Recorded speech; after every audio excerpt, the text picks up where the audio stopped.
Being an entrepreneur is one of the hardest jobs in life. When we go in and we back founders, we try to look through the person and see what skills they can prove in the short term, medium term, and long term. And some of the things that are important to succeed is that ability to show resilience, the ability to work through phases where the world is against you, but you don't give up. You show that thick skin and you work through those challenges and the obstacles that are facing.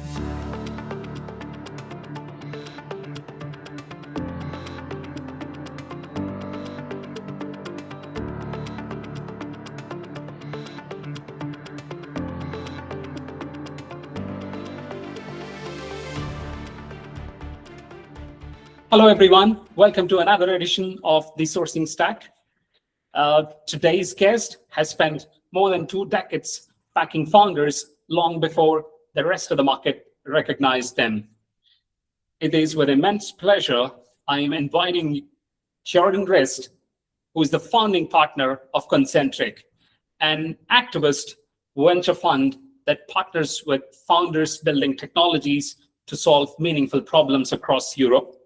Before launching Concentric, he co-founded DN Capital and Coral Partners, and throughout his career, he has been involved in more than 100 investments and transactions, including companies such as Tracxn, Topable, Endeca, Frontier Crowd Group, BVNK, and Griffier. What makes Kjartan particularly interesting is that he rarely talks about valuations and fundraising. Instead, he writes about conviction over consensus, why relationships outperform cold outreach, why AI is becoming infrastructure rather than a moat, and why venture capital should be far more activist than passive. Kjartan, welcome to the Sourcing Stack. It's a pleasure to have you with us today. Thanks, Vinaj. Thanks for having me. Great. So, Concentric calls it an activist venture capital fund, right? So most VCs talk about being founder friendly. What does being an activist investor actually mean in practice? And where do you think traditional venture capital falls short? Yeah, this is something that's very close to our hearts, and myself and my co-founder Dennis, we are entrepreneurs ourselves. We've founded this firm, and so we can relate to many of the aspects and issues and challenges that the entrepreneurs we back are faced with, and so we look at ourselves more as a partner rather than an investor of these companies that we back, and that is reflected via what we have coined activist ventures. And activist ventures is the fact that we bring more than just capital to the table. So capital is obviously an important part, and this is what enable these companies to succeed and grow. But what we bring to the table are things around commercial aspect, governance aspects, reporting aspects, going international, and being like a partner whom they can discuss with, reach out to when there are problems or there are sort of positive issues about the company. Being an entrepreneur is super hard, and very few succeed. So you need absolute some incredible skills to succeed as an entrepreneur, and very few are covering all parts. So you can be one that's very good at product, very good at building, very good at making sure that the product is timed towards the market, but you may not have no clue about selling or marketing that product. So we need to go in and analyze and bring that to the table, and hence why we partner with these companies. And this goes hand in hand with the fact that we believe that when you're an early stage venture investor, you cannot stay passive. You have to bring that value add to the table in order to help that entrepreneur and that company to succeed. Right. It's not just about being more involved in the boardroom. It's about having actually lived through some of the challenges founders face and being able to help them navigate those challenges, whether that's entering a new market, dealing with governments and regulators, or building the right relationships internationally. You're bringing practical experience and a network that can help founders move faster. Great approach. Now, moving on to the next question, Kjartan, conviction versus consensus. Right? You've written that venture is one of the few industries where consensus often leads to mediocre outcomes, and that conviction matters more than agreement. How do you build conviction when the market, your peers, and sometimes even your own team disagree with you? I think this is a topic that most venture funds are having on a continuous basis. I would say that consensus keeps the peace, but it doesn't excite anyone. Conviction is progress. And I think as a venture fund, we should have that as a number one target to create progress. And hence, when you're going through this discussion of investments, then you disagree. And I think disagreeing is good. The rest of your team, they don't have to agree. But what you have to do is to try to bring them onto the journey. So doubters will be believers in the future. And young people in particular, they are the ones who are so convinced. And the older you get, the more risky things get, because you start thinking about what can go wrong. And the young people are the ones moving the barriers, and we are the ones who should be there to align on the conviction. But we also are fundamental in the way we think and the way we build companies. So there has to be some sort of fundamental explanation behind the conviction. But the data and the proof points may not all be there, but it has to. You have to be able to explain. And in a small organization like ours, there should be room to run with the conviction. Right. Even though the others don't agree. Interesting. Yeah, I mean, conviction, I think, is something the VC industry as a whole is wrestling with. The question of being consensus or conviction, right? When you're investing in outliers, there is an inherent tension.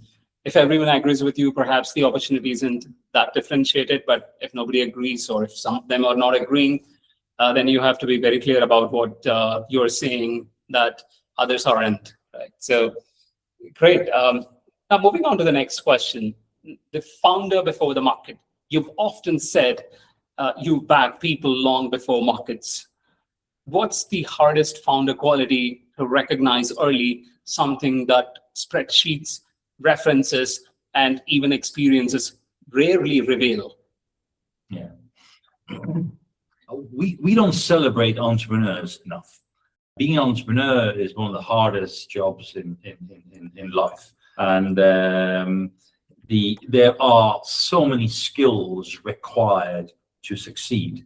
And when we go in and we back founders, we trying to look through the person and see what skills they can prove in the short term, medium term, and long term. And some of the things that are important to succeed is that ability to show resilience, the ability to work through phases where the world is against you, but you don't give up. you show that thick skin, and you work through those challenges and the obstacles that are facing you.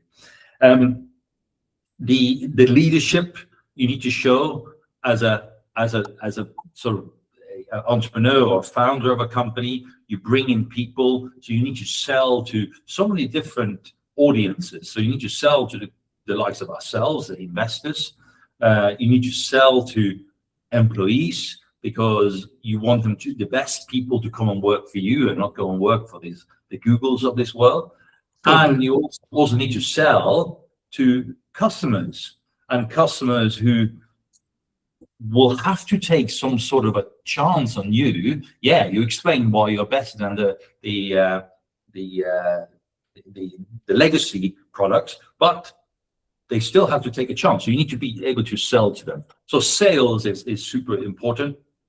Then in terms of building the organization and recruiting to the organization, that is also important in terms of building that culture within the organization that will collaboration, transparency, the ability to work together as teams, communication both ways, top down, bottom up. So there is so many skills they need to show, and also what we want to back the entrepreneurs that are able to build successful companies.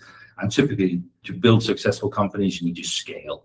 And when companies scale, they change. And also, if you can maintain a role within a company as the company scales, those entrepreneurs are very rare. But thankfully, we have backed a few of those.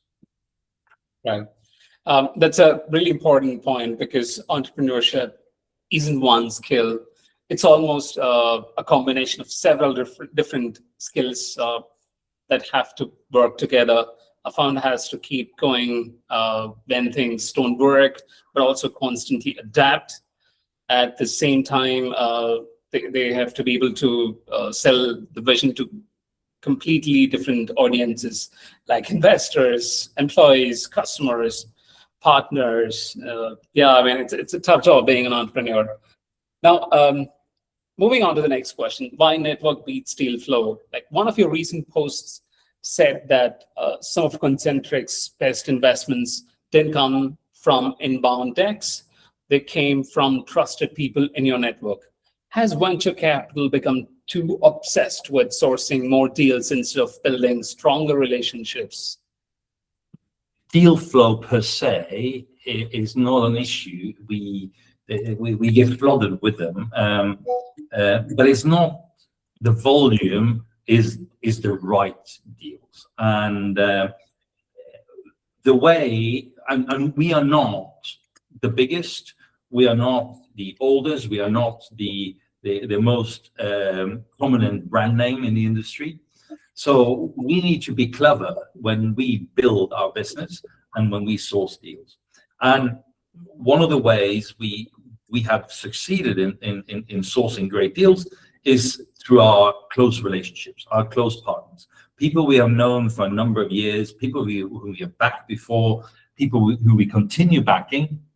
And these people, they grow close to us. And whenever they meet a great entrepreneur, a great company, they will refer that to us because they worked with us. They know how we behave. They know how we run our portfolio relationships and the relationships with people. So every day we get referred these type of deals, and our partnerships and our relationships are growing as we are expanding our networks, and we feel there is a role for us to play within the venture community, where we will always be able to source great deals that is suited for us. I may also want to mention that the venture capital sector is moving in a way that I'm not super excited about. There's a lot of capital going into just a small number of firms, And venture capital is craftsmanship, but what they are turning venture capital almost into like an ETF, because it's all about deploying a huge amount of capital into these companies that everyone backs. The other sort of observation I made is that venture capital is also turning into maybe similar to hedge funds. They're all backing like SpaceX, Series Right. M, or Databricks, Series K, and that is just investing into, like you invest into a public stock. So that has nothing to do with venture capital. But those are a couple of my observations. Great. Now, moving on to something that you have recently written. So you wrote something I found really interesting. AI is no longer a novelty. It has become infrastructure. If AI is becoming infrastructure rather than differentiation, where do you believe the next generation of venture scale moats will actually come from? Yeah, I mean, I think we are going through, like, first of all, I wake up every morning and I pinch myself, and I'm so lucky that I can be part of this period where things are moving so fast, and where we're experiencing both technology but also companies that are growing so fast. The question is whether it's sustainable, but that's a different discussion. But I think we'll come to a point where everyone will adopt the same infrastructure. So AI is becoming infrastructure. So the LLMs is all becoming at the same level, is becoming like a utility. And then we become old-fashioned again. So what's going to be the moat is the unique data and the feedback loops from the market, customer relationships, the way you run your workflow and the way you run the processes, etc. The ability for us as humans to learn faster than everyone else, that's also a moat.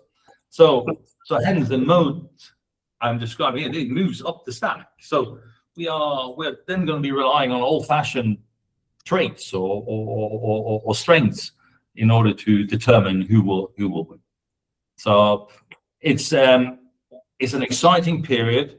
I believe in human beings, and I think there's still a super important role for human beings to play in this AI development we are going through.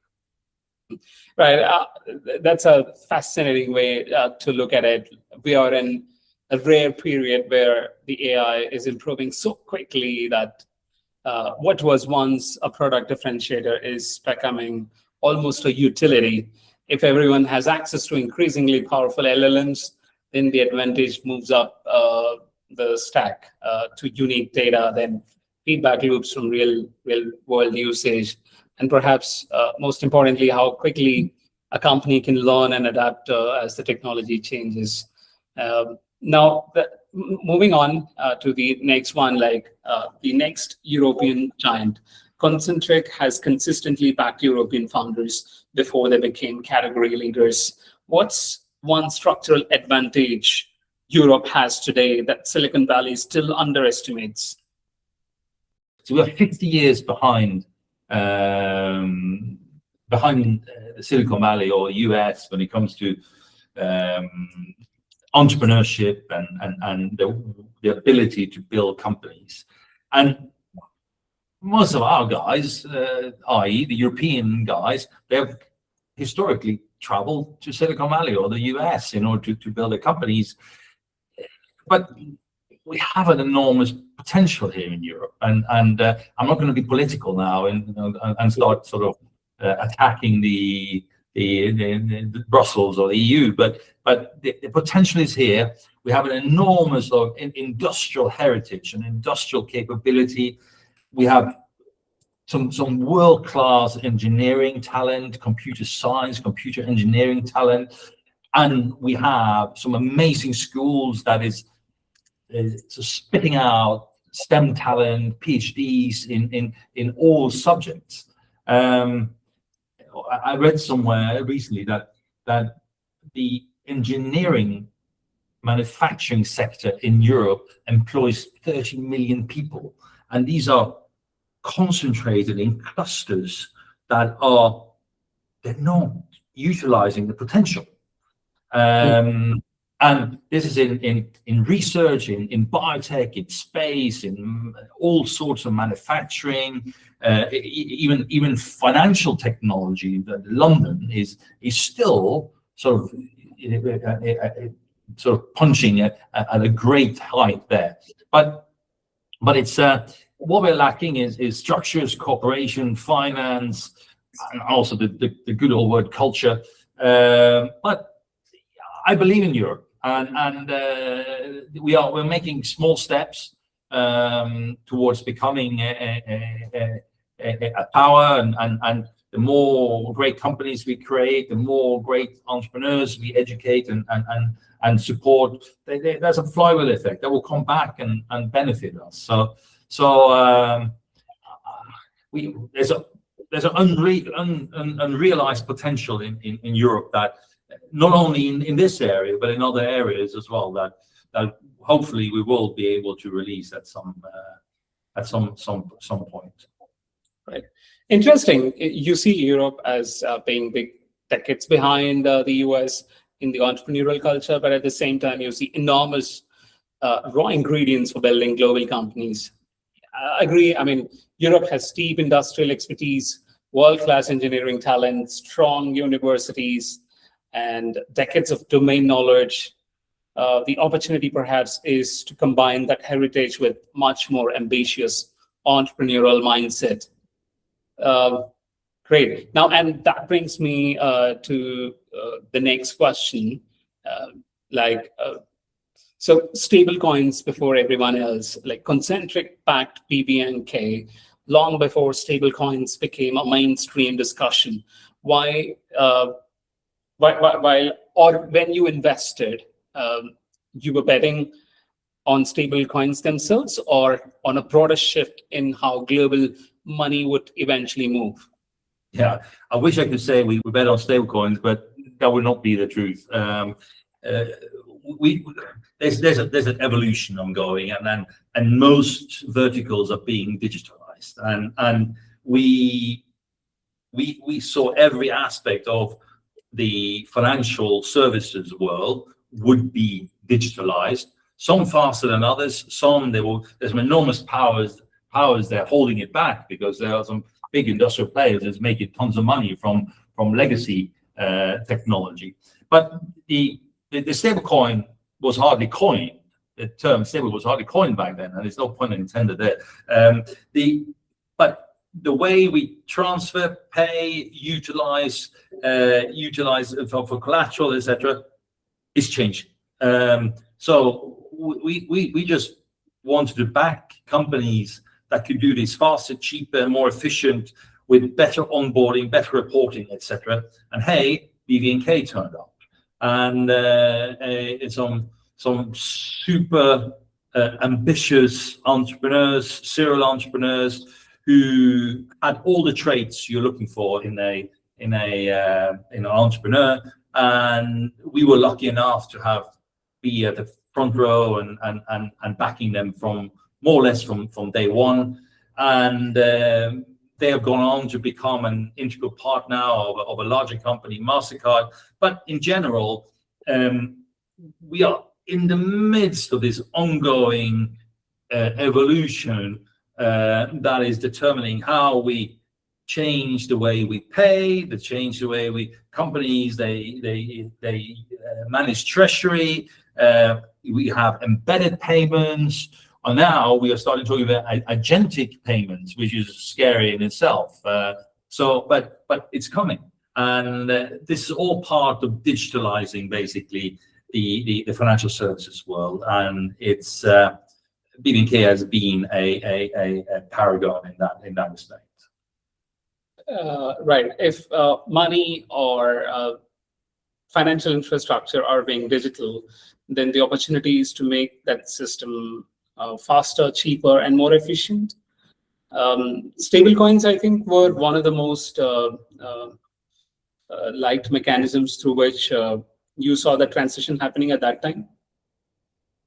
Yeah, I mean, we saw the company. They were basically implementing new technology in order to carry out old-fashioned services in an industry that is huge. I mean, multiple $1 trillion industry, and so they were just doing it better. Stablecoin was a term then, but it wasn't one that was very well known. So we backed the company that was carrying out services rather than a stablecoin company. But they became a stablecoin company after a while. Right. Now, moving on to the next question. This is about the defense tech. Like, you've written that defense has quietly transformed from a controversial category into critical infrastructure. Do you think we are witnessing a permanent shift in how investors think about defense technology, or is this simply a reaction to today's geopolitical environment? We are definitely reacting to the geopolitical environment, the tension around the world, the tension between really multiple fractions now, but also the wars that are going on. But I think these are trends that are come to stay. I think there is multiple work streams and changes taking place within all the countries around the world. Countries are increasing their spend. They are increasing their focus. There are new ways of structuring the defense or the people or the organization that is running the defense. This is driven by additional factors. Is now a lot of the technology that is being utilized, and it emphasized this is technology, is dual use. So it can be equally used in the private sector as it can be used in warfare or supporting defense. The way warfare is carried out now has changed. You can see that with drones and the best warriors these days are the ones that are best at computer games. So that has massively changed in the last decade or even the last few years. And we also see the fraction between US and Europe. I think this will die down over time, but now it is a confrontational stage. So I think we are the technology, the dual use, the multiple applications that the technology can be utilized for, and the fact that warfare is changing means that this investment sector is here to stay, and there are more and more defense tech or dual tech investors be emerging, and traditional tech investors would also be defense and dual tech investors. Interesting. I mean, I liked your answer. The immediate interest, I think, is clearly being driven by geopolitical environment or issues, you can say. But whether that becomes a lasting structural trend is much harder to call at this point in time. Now moving on, this is something on the entrepreneurs, like the biggest mistake a founder can make. Like, founders spend enormous amounts of time reflecting their decks. What's something founders consistently optimize for during fundraising that you believe matters far less than they think? So if you are an entrepreneur, in many cases the entrepreneur is building the product. they've never done a fundraising process in their life. Having said that, each fundraising process is different. There's so different company targeting different investors with a different process or product. So they're all different. But the best entrepreneurs and the ones that I have backed, they never fundraise, but they always fundraise. So they have this constant dialogue with with investors that will result in an investment, because it's a sort of narrative process and they build layer on layer. For the entrepreneur, it is important that they grab the attention. And us as venture capitalists, we're not very good at educating the entrepreneurs in terms of our daily life, and because most of myself and my peers, what we struggle with is time, and you know, we get inundated with propositions, and the filtering process is probably in most venture funds is not very efficient. So you end up spending time on cases you shouldn't be spending time on. But that's why you need to sort of, as an entrepreneur, you need to plan your process really well. You need to don't go out to 100 investors. Build a short list of investors you want to educate, keep them abreast of how your business is evolving. And for me personally, I don't like decks. I like to speak to people. I like to hear why they started this company, what problem they are attacking, what sort of early traction they have, and how they're going to scale it. Because hearing it from the entrepreneur is much better than just flicking through a deck. And yes, sometimes it's good to have a deck to maybe prepare yourself, or you sit on a plane and you're familiarizing yourself with a company. And what entrepreneurs need to understand is that we're not looking for the glossy material. We're not looking for the aesthetics. We're looking for basically the content and the data. That is the most important thing. But you know, fundraising is an art, and very few entrepreneurs have perfected it.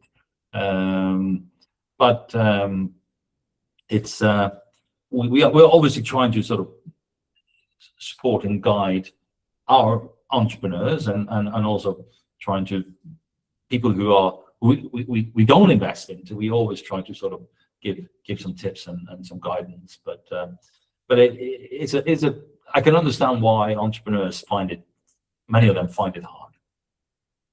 Right. Kjartan, thank you so much for such an honest and thought-provoking conversation.